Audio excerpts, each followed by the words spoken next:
একজন ফুটবলারের জীবনটাই এমন, মানুষ কিছু বুঝতে চায় না, যাচাই বাছাই না করে মানুষ যা ইচ্ছা তাই বলে দেয়। আমরা এর সঙ্গে অভ্যস্ত।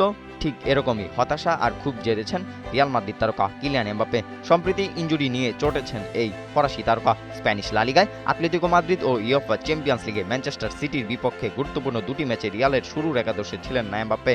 দুটি ম্যাচেই তাকে দ্বিতীয়ার্ধে মাঠে নামান কোচ আলভারো আরবেলোয়া। এর আগে অবশ্য ইনজুরির কারণে প্রায় 1 মাস মাঠের বাইরে ছিলেন এমবাপ্পে। হাঁটুর ইনজুরির কারণে রিয়াল মাদ্রিদের মূল একাদশে নিয়মিত নন তিনি।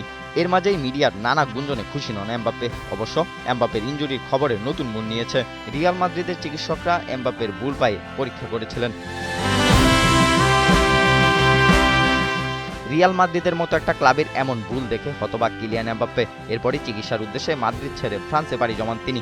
তবে সবকিছুর জবাব দিয়েছেন এমবাপ্পে। তিনি জানান তিনি পুরোপুরি ফিট আছেন, সবকিছু খুব ভালো চলছে, তাকে নিয়ে ভুয়া খবর তিনি পাত্তা দেন না। ইনজুরি থাকলেও কিলিয়ান এমবাপ্পে নিজের সেরাটাই দিচ্ছেন। চলতি মৌসুমে লা লিগায় 24 ম্যাচে 23 গোল ও 4 অ্যাসিস্ট করেছেন এমবাপ্পে। চ্যাম্পিয়ন্স লিগের কোয়ার্টার ফাইনালে বায়ার্ন মিউনিখের বিপক্ষে প্রস্তুত তিনি। সব বিতর্ক ছাপিয়ে এমবাপ্পে এখন জাতীয় দলের সঙ্গে আছেন। বিশ্বকাপের আগে নিজেকে জ্বালিয়ে নিচ্ছেন এই ফরাসি ফরোয়ার্ড। বৃহস্পতিবার ব্রাজিলের বিপক্ষে মাঠে নামবে ফ্রান্স। কিলিয়ান এমবাপ্পে হয়তো শুরুর একাদশেই থাকবেন। আর তাতেই ব্রাজিলের মাথা ব্যথার কারণ এখন নিনজা টার্টেল। রাবিদ বিন হুসাইন, ৭১।